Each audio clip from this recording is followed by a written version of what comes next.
All right. Well, hi, everyone, and welcome to today's webinar. This is Ripe for Resistance, the Challenges of Nonprofit Technology Transitions. My name is Hamlett, and I'm excited that you all are here today. And I'm excited, especially to be joined by author and consultant Jan Kaderly. Well, not as excited as I am, Watt. Everybody, we are so happy that you are here with us today. Watt and I have been working hard on this one, so it's going to be really interesting to see what pops up in Q&A, and we are just delighted that you're with us. We're going to run, we think, knock on wood, the content is going to run about 45 minutes, hopefully less. We're going to make it a tight 45 minutes, and we do want to leave as much time at the end for discussion with you all.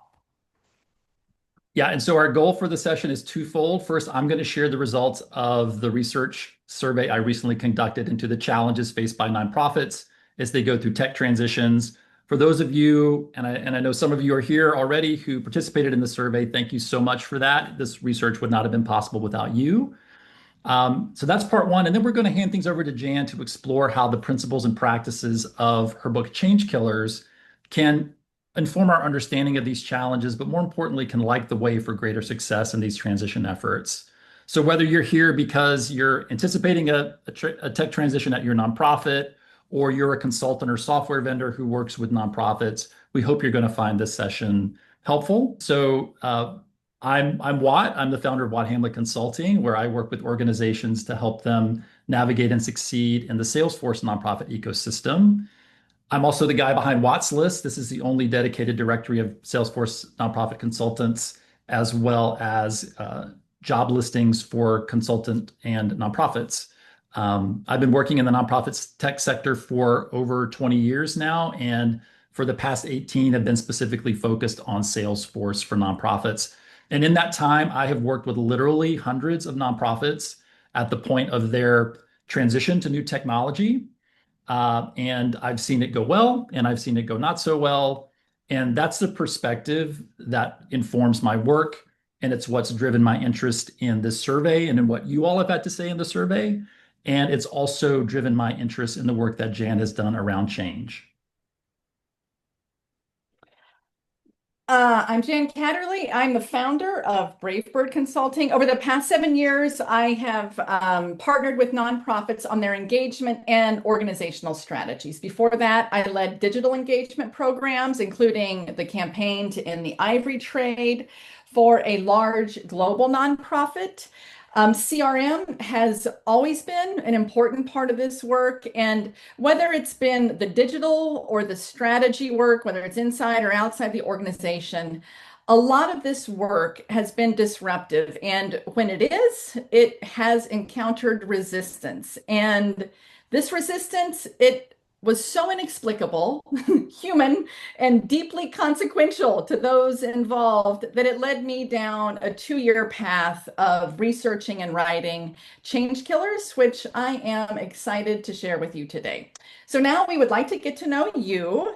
If you will direct your attention to the screen, we have 2 poll questions coming up, and we're going to give you a minute to share your responses. We want to get to know you. Yeah, so the first question is, what type of organization are you with? And then the second question are, how many nonprofit tech transitions have you been a part of? And these were actually the first 2 questions in the survey that I ran recently. It's kind of like watching a horse race, Watt. Okay, it's going back and forth between nonprofits and consultants. It's neck and neck. Software companies are there, trailing a third.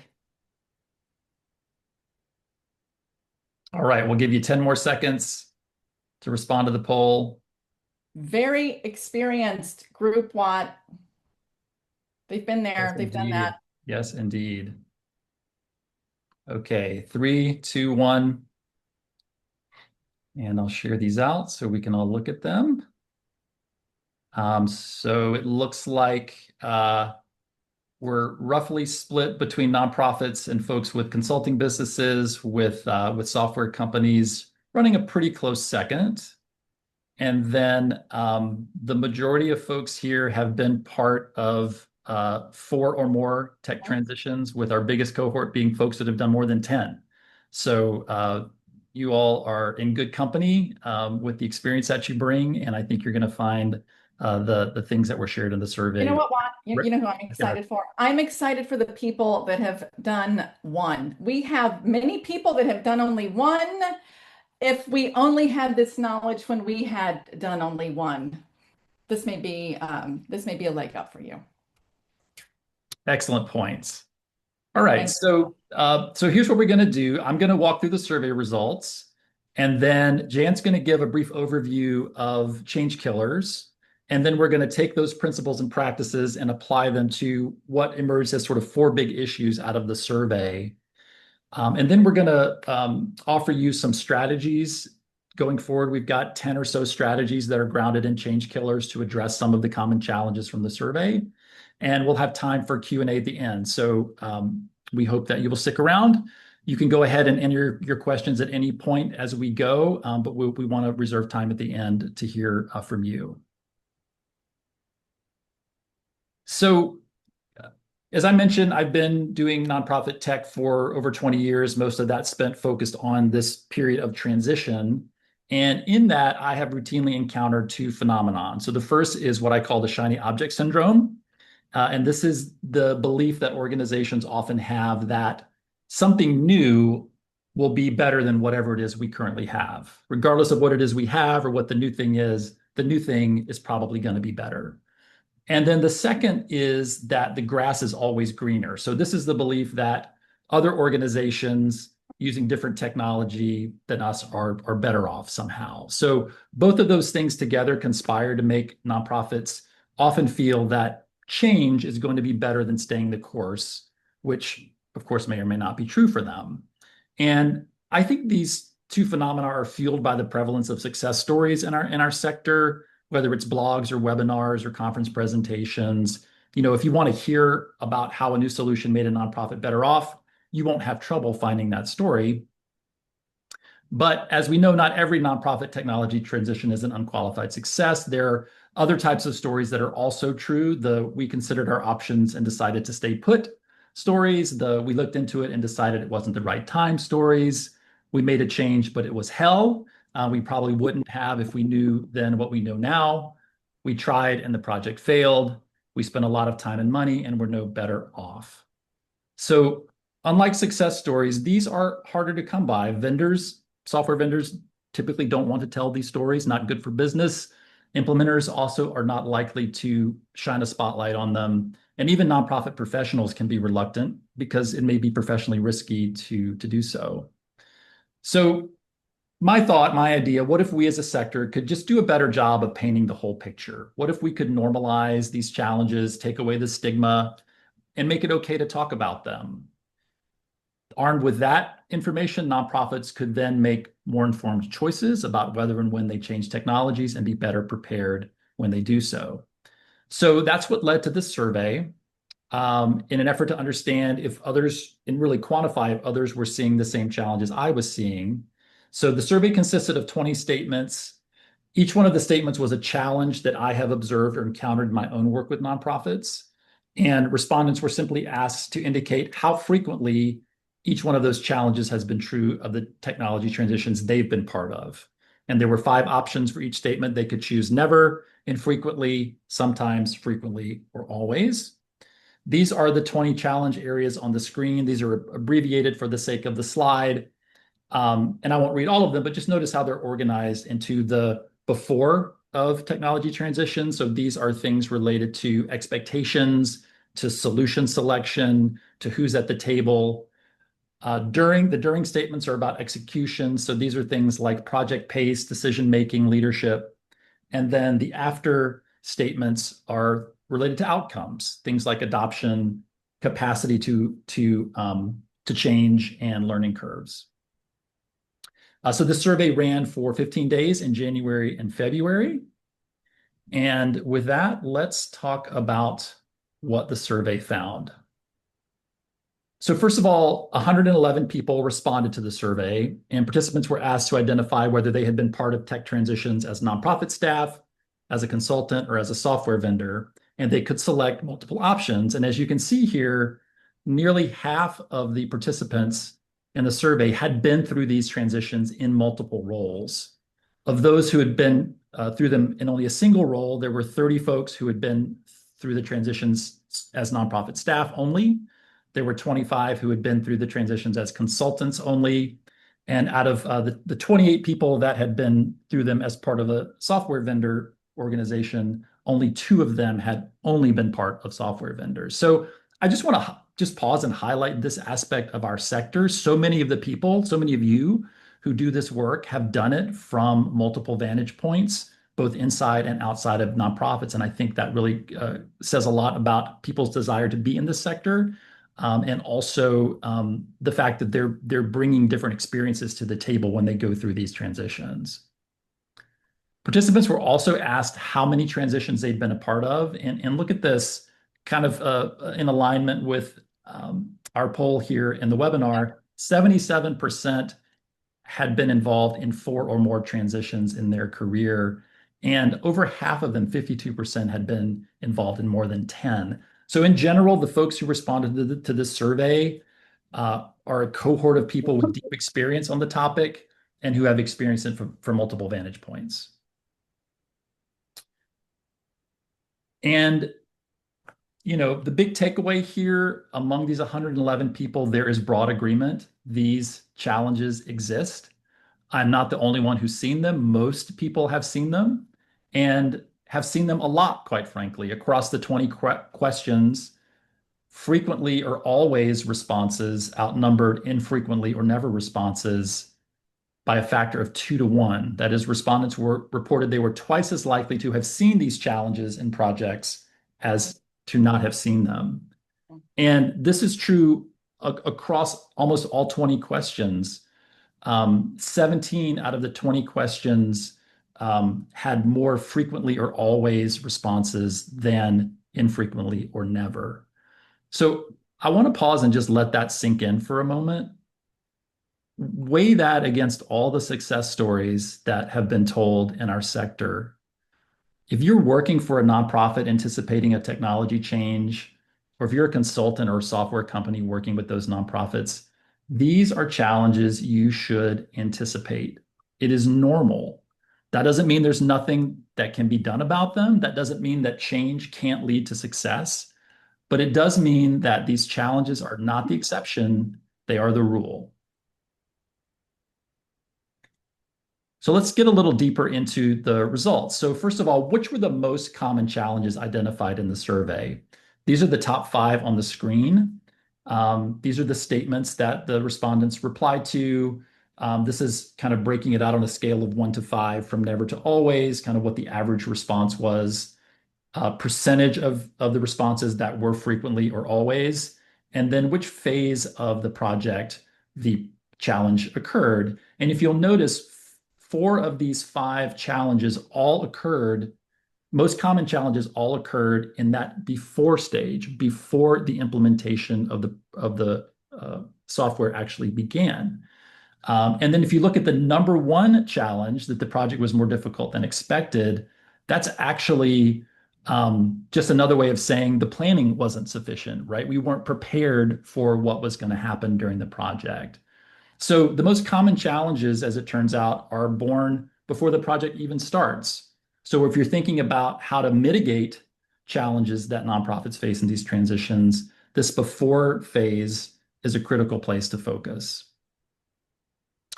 And then secondly, we looked at the data here based on those folks who had participated in the transitions either only as a nonprofit staff or only as a consultant, to see where's there the most agreement between those groups. So these were the top 5 challenges where those responses most closely align. And 2 of these 5 are the same as the challenges on the prior slide. So projects more difficult than expected, and organizations buy technology to solve people or process problems. But then there are 3 other areas here where these 2 groups also align: that leadership fails to champion the project, that adoption falls short of expectations, and that the intended outcomes weren't achieved. So these 5 areas of shared agreement are arguably the most trustworthy findings in the survey because they represent the convergence of these 2 groups with distinctly different vantage points. It's not necessarily the case that these 2 groups should agree in this way, but in these 5 instances, they really do. The other thing I want to highlight here is among all 20 challenge statements, this one, the project was more difficult than expected, was the only statement where always was the top answer for the nonprofit group and only for that group. So of those who were nonprofit staff only, 34% of them said, yes, this is always true in the projects we've been a part of. So the nonprofits that have been through these technology transitions are most strongly in agreement on this one point that the projects are more difficult than expected. And what on that point you could say on, and it's, I just thought of this as you were saying it. In Yeah. many ways, they are the recipient of the change. Like this is where the change is landing, is in the nonprofit. So that is really telling. Mhm. Uh, and then and then one last point here in terms of the survey responses is that projects almost never die. There's this off-cited statistic that 70% of large technology projects fail, but this survey found that they rarely die outright. So only 2% of respondents said that projects get canceled, midstream. Um, uh, Frequently, and only 5% say that abandonment after go live happens frequently. It does happen, but in general, the survey finds that projects push through. So on the surface, this is good news, right? If you start an implementation, the odds are good that you're going to complete it. The bad news, though, is that go live often does not mean success. So if you look at these two other statements from the survey, the technology change failed to live up to intended outcomes. 76% of all respondents responded sometimes, frequently, or always to that question. And then the statement, the solution failed to get the hoped for level of adoption and use. 87% said yes, this happens sometimes, frequently, or always. So many organizations in the end are getting solutions that are not delivering the results that they set out to achieve. So, so that's what the survey shows, what these 111 practitioners uh, told us they observe in these projects. And so this is sort of what goes wrong, but the survey doesn't tell us why these projects consistently fall into these patterns. So that's why I'm so happy to have Jan here um, to help us kind of unpack this from the perspective of change killers. Hi, everybody. So Watt has showed, like you said, what happens. And in fact, he has described resistance. It's just not the definition that many of us are accustomed to. We are used to thinking about resistance as resistors, like individual people, narrow-minded troublemakers, people stuck in the mud. But in fact, resistance is the result of, oh, next slide, what? Resistance is the result of routines and norms, group dynamics, organizational history, structure, incentives. It is a result of a phenomenon that are always operating within an organization and that actually makes organizations work. Like all of those things make an organizations work. But when faced with disruptive change, they can lead to resistance, and that all depends on how you manage them.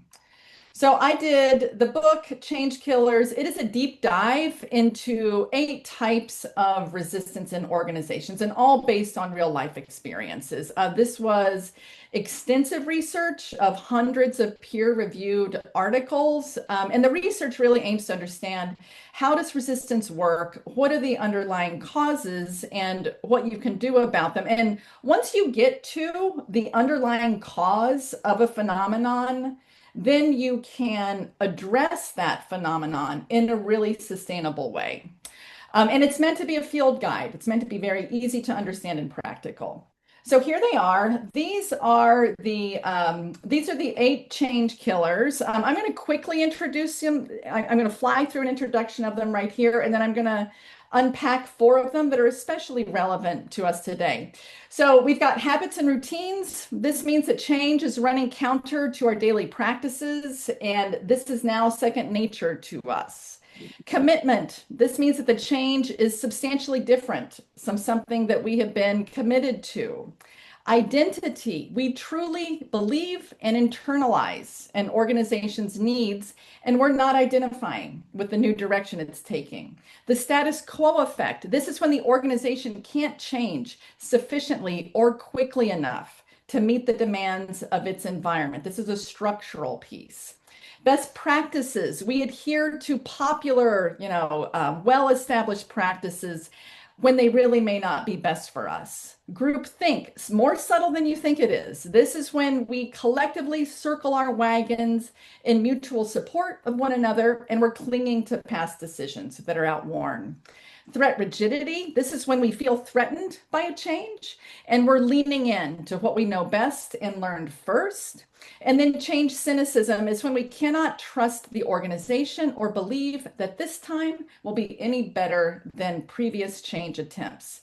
Now, underlying, and the book goes into this, we're not going to go into it as much here today, but underlying each of these phenomenon of resistance are real human needs that are very understandable. It's the need for ease, stability, competence, control, belonging, purpose. Like these are very recognizable, easy to understand needs, and they are operating within each one of these change killers. And once we understand what the needs are, the underlying causes that give rise to these, that's where we can manage them.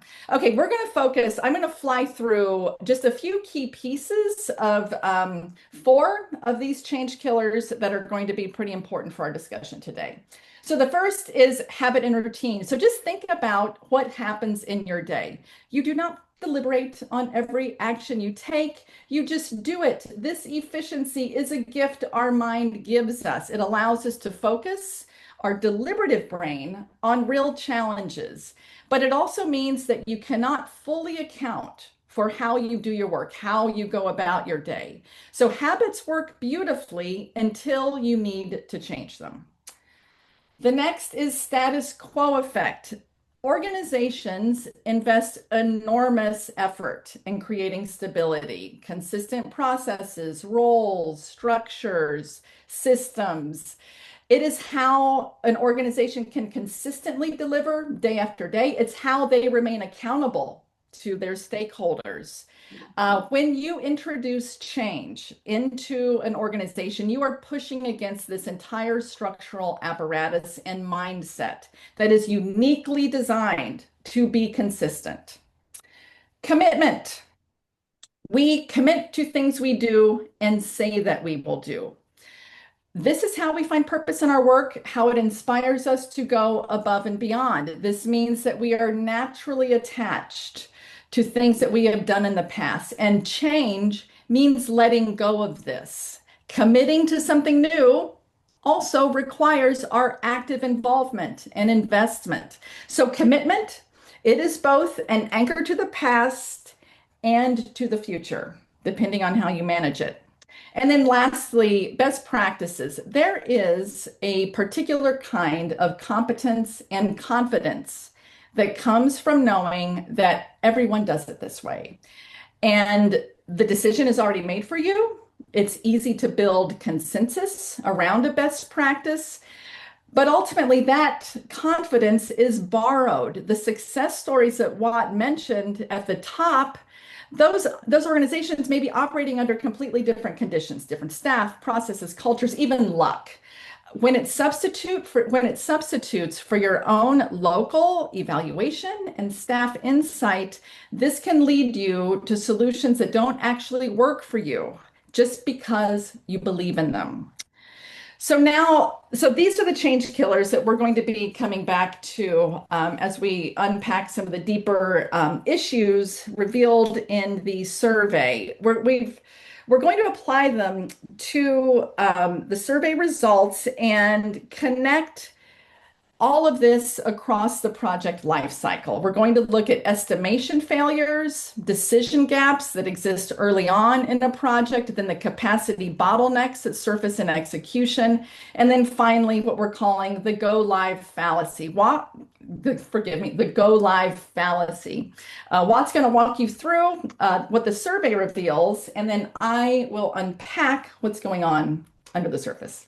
Okay, great. So this first big idea that emerged from the survey, this idea of estimation failures. And if you look here, this statement in the survey, the organization had an unrealistic understanding of what would be required from them during the project. This was the number two most common problem identified in the survey. Um, but it's also uniquely telling because when someone in the survey rates this challenge high, they rate almost every other problem high too. So this is kind of like the canary in the coal mine, if you will. This statement is really the biggest predictor of an overall understanding or assessment of challenge in these transitions. There were two others that go along with that. So an unrealistic timeline for transition, 56% said frequently or always there, and then unrealistic budget for the transition. About half of people said that happens frequently or always. So Jan, given this tendency that the survey reveals, what's going on here? Why do organizations consistently have these estimation challenges? Okay, so I found this result just really fascinating, and it really brought to life how these two change killers operate, specifically habits and routines and the status quo effect. So remember what we said about habits and routines. A lot of our daily behavior is automatic. We cannot account for how much of what we do gets done. It just happens. This includes shortcuts, the handoffs, the adaptations that we've built up over months, even years. All of it is operating below the surface of our awareness. That's on our individual behavioral side. The organizational counterpart to that is the structural side. This is the integrations, the data dependencies, how things get budgeted for, who reports to who, even what's baked into the definition of our roles. All of this guides how we operate in our daily relationships and workflows. But this too, this structural piece is largely invisible at the planning level. So both of these dynamics, the individual and the organizational, produce consistency day in and day out without any effort on our part. But when we need to change, we will actually start to experience the lag between what we need to do and what we actually do. And one way of thinking about that, which is a little bit counterintuitive, is that inertia, that sense of not doing anything differently, inertia is actually efficiency. And until we feel the friction that comes with changing. So inertia is your friend until you have to change. So both of these dynamics, habits and routines and the structural kind of stickiness of the status quo, these are largely invisible to us during a planning stage. And because we don't see them, we do not plan for them. And that is one reason that estimates can be wrong. All right. Our second big issue here, identified from the survey, is what we're calling decision flaws. And we saw this condition in the previous idea, which was organizations have an unrealistic understanding of what's going to be required from them. But when you pair that in the survey with the challenge that organizations will often look to new technology to solve what are actually people or process problems, those two things combine to make things significantly worse. So about 4 in 10 respondents rated both of these particular conditions highly. And then for those people, the other challenges in the survey related to decision readiness, related to capacity to absorb change and to make changes to workflow. All of those things got a full point worse on a 5-point scale. So these two things combined really seem to limit the ability of the organization to make good decisions throughout the rest of the project. So, Jan, again, I'm going to turn it over to you. Why is it that smart people will make flawed decisions like this? There we go. Thank you, Watt. There are many sources of blind spots in decision making. So we just talked about one, that we cannot estimate, the daily stuff of life that we do automatically. That means we're not accounting for the true effort of the change. So that's a big blind spot in terms of estimating. But now let's unpack how technology purchasing decisions actually get made. Oftentimes, it's a decision-making group, usually leadership, maybe a board member, sometimes a consultant. You've got demos, you're talking to peers, and the people who actually use the system every day are often not in the room. The survey showed that 74% of respondents says this happens sometimes, frequently, or always. So that is a real thing. And this is a subtle form of groupthink, which is often subtle. It means that decision making is insular, different perspectives are not engaged. And what that can also mean is that you're not accounting for difficulty and you're without even intending to suppressing dissent. Then there's another common issue that Watt brought up at the beginning, the shiny object grass is greener syndrome. This is also fueled by vendor overpromising, which almost 60% of respondents say happens frequently or always. That's a pretty high rating. We follow the advice. This is just natural. We look for all these shortcuts. We follow the advice of, oh, everybody's using this platform. Typically, if everybody's using it, that's a vote of confidence. But when it comes to a decision like this, we're replacing our own internal evaluations and understanding of our own needs with external validation that often has a profit incentive behind it. This is a form of best practice dependence. And then there is my favorite. I'm a sucker for a good sales process, but the demos, the board presentations, all of the internal advocacy needed to secure funding, all of this creates amongst the people that are in an organization, advocating for the organization to purchase this solution, it results in an escalation of their commitment. That means that they are less able to see the weaknesses of a solution, or if they need to, back away from that recommendation. You get wed to it. That's how commitment works. It builds with action. And by the end, that commitment, because of all the things that we just went through, may be built to support a vendor's vision and not the organization's needs. So that is, all of those are blind spots that can lead to real decision-making flaws that have downstream consequences. Great. Thank you, Jan. Our third area that these challenges kind of cluster around is around the idea of capacity. So however you get there, if you've really chosen the wrong solution, if you have unrealistic expectations, things really tend to converge around capacity once you get into the project. And essentially, the question of, does the organization have the capacity to absorb the change? Can the people keep pace? Can they develop the correct skills? Can the organization manage not only the project, but the disruption that's going to result once the project goes live? And as you can see, these questions related to capacity were consistently related high in the survey, anywhere from 38 to 58% of respondents ranking them as happening frequently or always. So again, turning to Jan here, why do these capacity challenges tend to show up, from your perspective? Yeah, I'm going to pick up on that. Why is it harder than expected? Because the expectations were wrong, right? That's what we've kind of walked through that.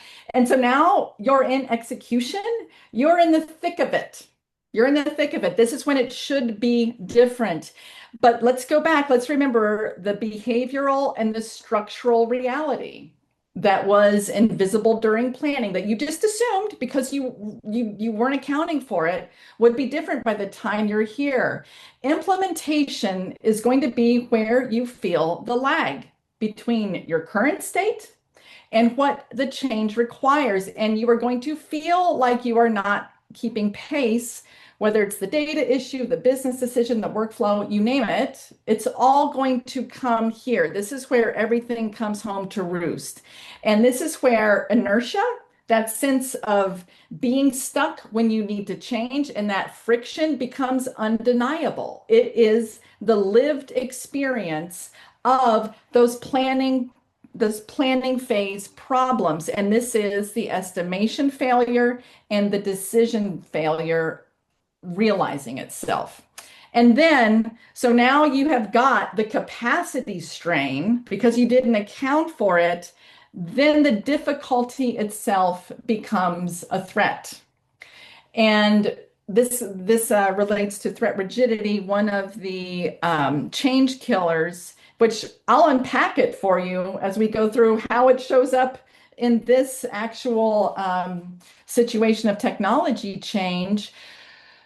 When people feel overwhelmed, they narrow in, they revert back to their familiar tools. That is the habitual thinking, what we learned first and know best. That reasserts itself when we are under pressure. And then in teams, so that's as individuals, we just close in, we do what we know, best and longest. And then in a team, you get this shared anxiety. And by the way, anxiety spreads like a wildfire. Contentment does not, but anxiety does. It's the way we're tuned in to recognize danger. So that spreads, and then the group reinforces a shared conclusion that the new system is the problem. It's not us, it's got to be this thing. And potentially the vendors and the consultants, a lot can get thrown into that. And then the leadership goes quiet. They're not able to get everybody out of it. And it's not that they don't care, they're just experiencing the same dynamics as everyone else. And then the staff interprets this as a confirmation that the project isn't important.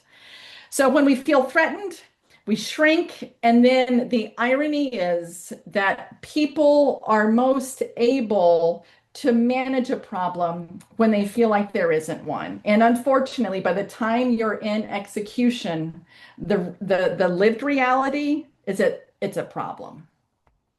Yeah, that when once that anxiety gets spun up inside the organization, that in itself becomes a change killing force. Yes. All right, and then our last area of challenge here we're calling the go live fallacy. As I noted earlier, as it turns out, projects almost never get canceled outright or formally abandoned. Instead, what happens is things like adoption rates are low. The system ends up being more complex and difficult to use than we thought it would. We didn't underestimate how long it was going to take for us to get competent at using the system, and we weren't prepared for the way we were going to have to change the way that we do things as a result of the new system. So, Jan, what do you see as the impact of this kind of lack of readiness at go live? So go live, like that's a technical event. Adoption is the human one, and as a human one, it requires commitment, new habits, the structural support. And when these things aren't in place, you revert back, to what you had before. People don't have the commitment to persist through the hard times. The old habits pull the behaviors back. And the old system is still available. Colleagues reinforce each other's non-adoption. And if there's real bumps in the road, cynicism, reframes all of that as a confirmation. And then that cynicism, that is a hard force to manage. Once that's settled in, it's kind of the hardest. That then becomes the starting place for the next project. And then that cycle can deepen if it's not interrupted. Yeah, I've definitely seen that where the organization's experience with their last technology transition Yep. really colors their outlook Yep. on a subsequent transition, and Oh, it quite can often set you quite often back. in a negative way. Yep. Yeah. Yep. So we want to interrupt that cycle if we can. How can we make these transitions actually easier on the people involved and more successful? Yep. So I think, and this kind of sets up the whole solution set that we're gonna walk you through. But each of these dynamics kind of creates the conditions for the next. The estimation failures compound decision flaws produce capacity strain, and then strain triggers the threat response, and then that inhibits adoption. And then failed adoption produces cynicism that makes the next thing harder. And this is the cascade. This is the anatomy of resistance in a technology project with literally each life cycle phase, setting the stage for the next one. And this goes back to what Watt spoke to, early on, where and when you intervene matters a lot because it rolls downhill. There is, in fact, and this is what the survey really surprisingly and clearly showed, that these things cascade on each other. And by the time you're fighting adoption, the most important decisions and actions have already, been made. Okay, so you've seen the patterns and the dynamics behind them. We're going to walk you through what you can actually do, and Watt and I are both going to offer a difference. We're both going to offer our individual recommendations for how you can manage each of the three phases: the planning, execution, and adoption. We're gonna do this very quickly, kind of popcorn back and forth between each other, and give you as much of our wisdom as we have. Yeah. And the thing I want to highlight is that these are things that organizations can own directly. These recommendations are largely independent of whatever technology you're choosing, whatever project plan you have, whatever implementer you're working with. And then the other thing we'll just highlight here is that we've got 10 interventions to share, or 10 strategies. 6 of these happen before the implementation begins. Hey, Watt, let me just real quick. Folks, this is a good time. If you have got questions for us, start to put those in the Q&A. Go ahead, Watt. Great, thank you. So our first set of recommendations center around the planning phase of the project. We're calling this close the gaps. So the first strategy here is commit to the problem, not the solution. Practically then, before you talk to a single vendor, do your own diagnostic work, understand whether your problems and needs are truly the result of technology gaps or are instead people or process problems, wearing a technology disguise, and do what you can to look to fix those problems first. Yeah, I would also add, do yourself a favor, very clearly articulate the outcomes you expect a project to achieve, set a timeline for it. Number one, you may not be ready to buy it, but also down the line, it will help you know if it's failing, and you can pull back on that commitment if you need to.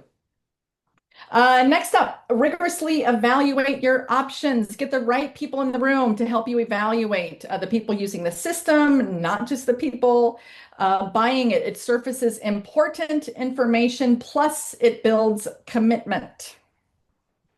Right. And so, you want to get the right people to the table internally. You also want to bring the right people to the table externally. So obviously you want to understand what a vendor has to say about their platform, but also ask what would have to be true in our organization for this to work for us. Let's assume your product is great, but what's it going to take for us to be successful with it? And then do your homework to identify other organizations like yours who have solved similar problems with the technology, going beyond just the references that the vendor provides. The third strategy here is exposing hidden dynamics and complexities. Yes, let's take that automatic thinking and make it deliberate thinking. Surface and literally describe the habits and routines of the day. Define how the work gets done at the organization. To name it is to tame it, people. And then, of course, identify which ones should be retired as you move forward. Right. And then as part of this, again, make sure the people closest to the work are involved in describing and mapping out what the future is going to look like, so that you're solving the actual problems you have, not the problems the vendor is telling you the solution is designed to solve. Great. And then the final strategy here in the planning phase is about realistically allocating resources. I love this one. Talk about status quo. Do budgets ever change in organizations?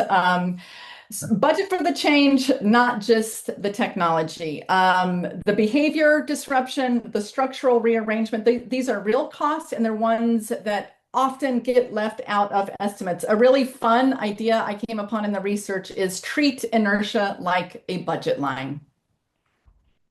Ooh, It is a budget line.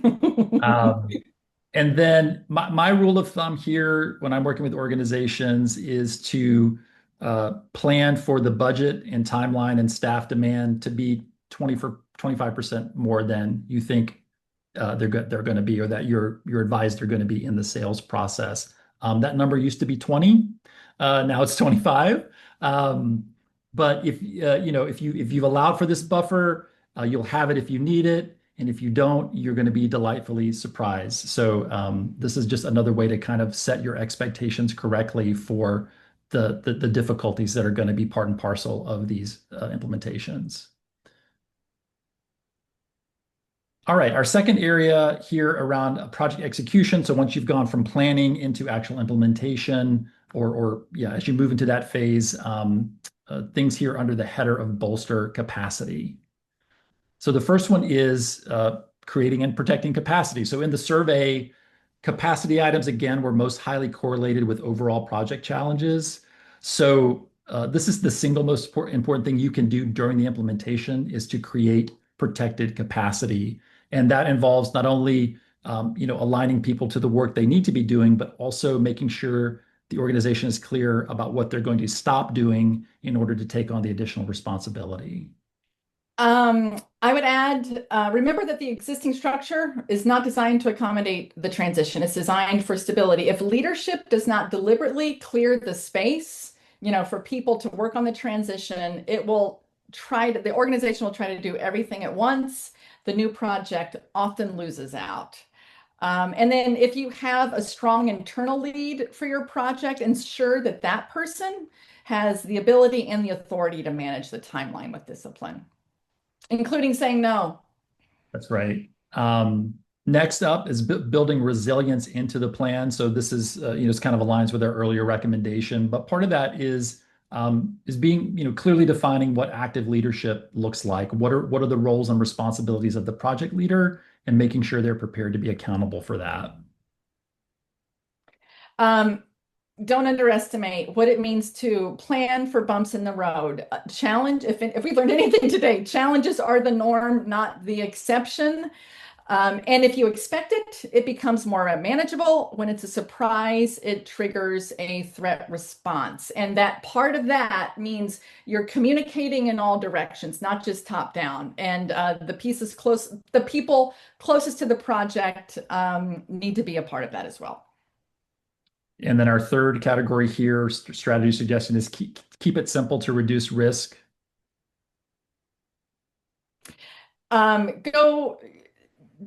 Try to avoid customization. It is a demand on capacity that's going to be strained, and a dependency you will have to maintain forever. Go out of the box if you can.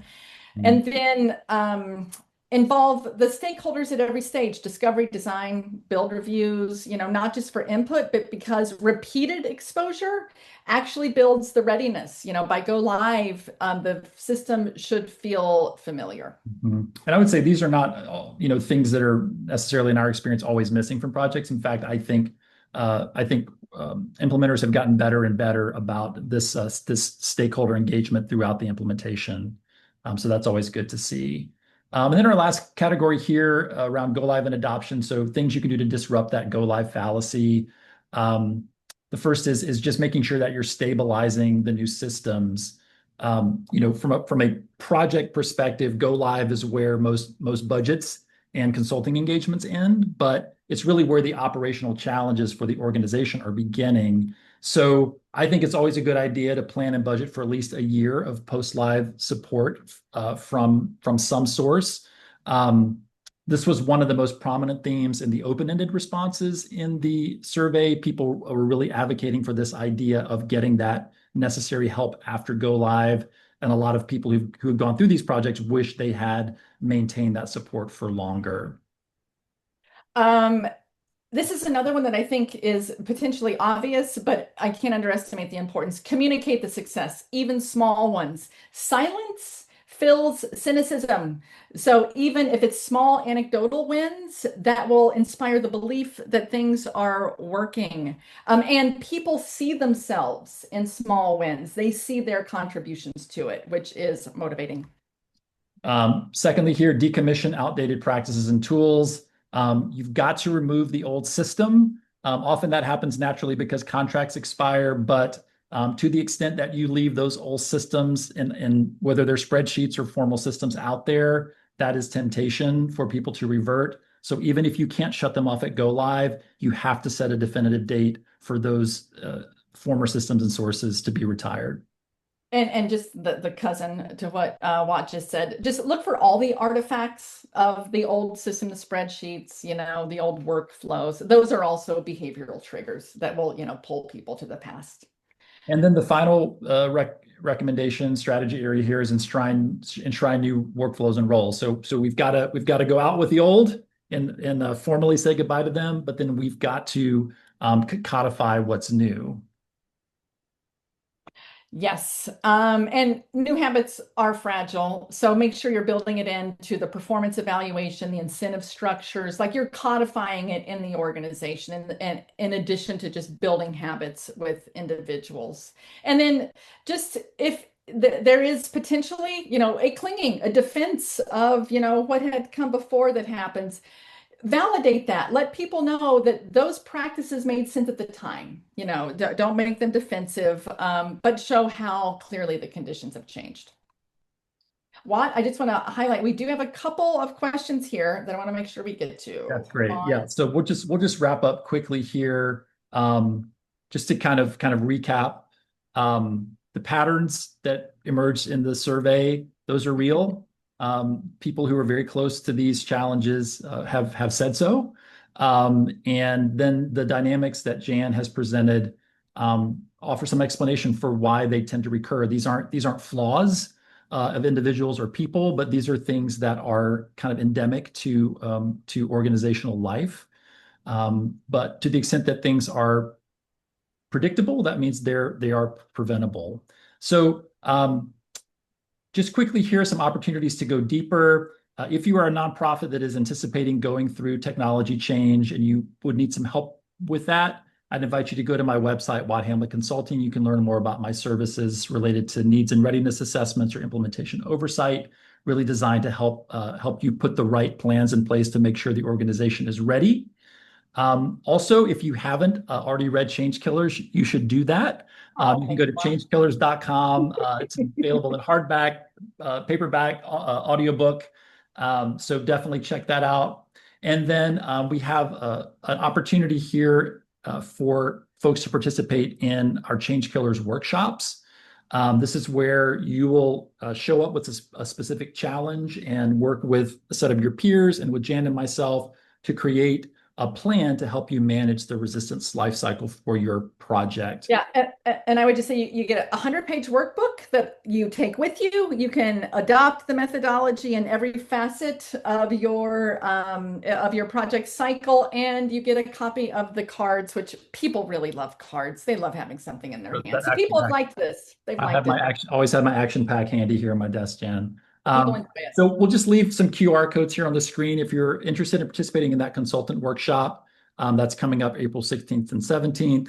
If you're a nonprofit interested in the workshop, we have a wait list right now. We'll be announcing that very soon. And then all of this is available at watthamlettconsulting.com/change-killers. So with that, let's go ahead and open it up to our questions. All right, Watt, here it is. We get this one a lot. How do we get budgets for change management? Often, as is oft said, first thing to be cut. I have thoughts. You have thoughts. Do you want to go first, or would you like for me? Why don't you go first? Okay. I think one of the really important differences between conventional change management and what I would call resistance management is that the stakes of resistance are very high.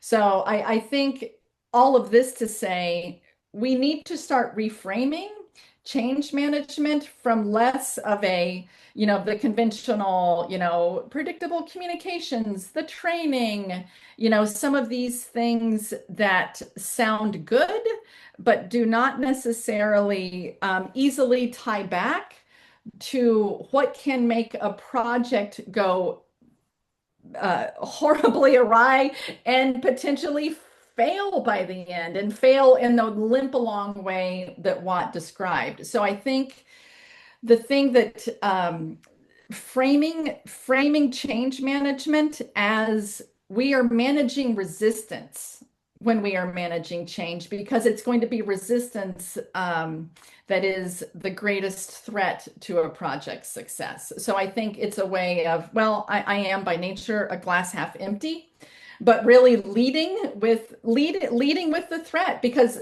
by the time you get the money, by the time you have leadership that's put their neck on the line, those are real stakes for people. And the consequences, the survey shows those consequences are real. So I think resistance is just a stronger framing than what a lot of change management has positioned itself to do. Yeah, and I would add I'd love to see change management as a category expand with some of the things that Jan brings to the table in her research. But I would also just add that again in the open-ended response of the survey, this was the number one thing that people wanted to advocate for was change management must become a part of projects. So the people who have been through them see this very clearly. But I think, there currently exists a disconnect between those who are making budget decisions and those who have seen how these things go. So my hope is that the survey in this webinar will contribute in whatever small way to shining a light more on the importance of effective change management through projects. And in particular, as we've seen these estimation failures, these are the things that cascade throughout the project. And I would put this in that category. Why don't more organizations do change management? Because they overestimate their ability to go through these things Yes, without yes, challenge. yes, yes, yes.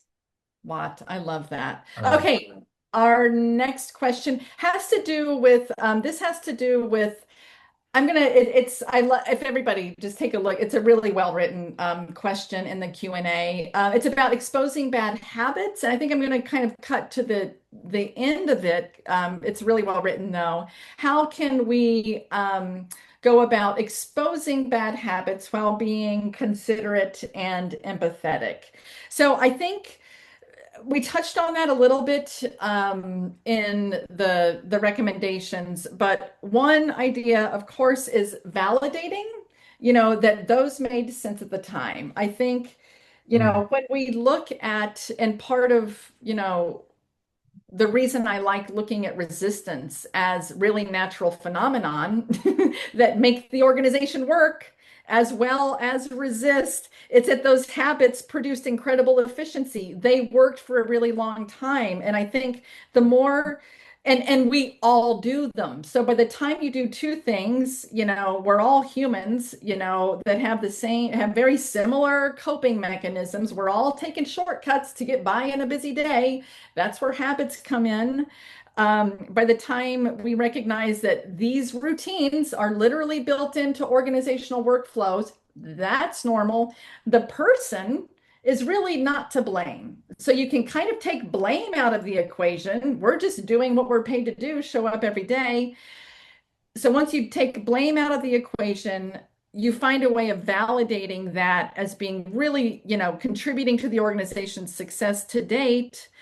And then engaging that person also in like what's not working for you, like really kind of get people to doubt the efficacy of what they've been doing. So as much as you can plant the seed that, a lot of what we've been doing or some of what we've been doing, it may not be working well. What do you think? That quiet socialization is a really good on-ramp to by the time you really need to make the change. So the more you can get ahead and start planting those seeds in a social way that involves real listening, getting people to consider the same questions for themselves, I think that can go a long way. Yeah, I definitely feel where Karam is coming from on this, and Jan, I think that's a great answer. I know we're over time here. If folks need to drop, totally understood. We will be posting the recording shortly for this. But we'll stick around as long as folks still have questions. And there's one here from Marin. As a consultant, I found a recurring challenge to be leadership change mid-project. And Oh curious if you boy. have any tips for bringing new leaders to this paradigm approach as effective change management partners when the work is already underway. So I would say that I totally am there with you, Marin. I think most projects, I feel confident saying the majority of projects I've been a part of have involved a leadership change, either on the nonprofit organization side in the course of the project, whether that's a senior leader, a project manager, or changes in the people on the consulting side, right? But when it happens on the nonprofit side, I would say that that's why as you go through these early validation steps that we recommended, that you can memorialize that as you go, so you can point back to clearly say, this is why we made these decisions that we did. You can kind of bring people along through the thought process that will help provide hopefully justification and help them understand why you're undertaking what you're undertaking. Obviously, these projects don't exist in a vacuum. Organizational priorities change,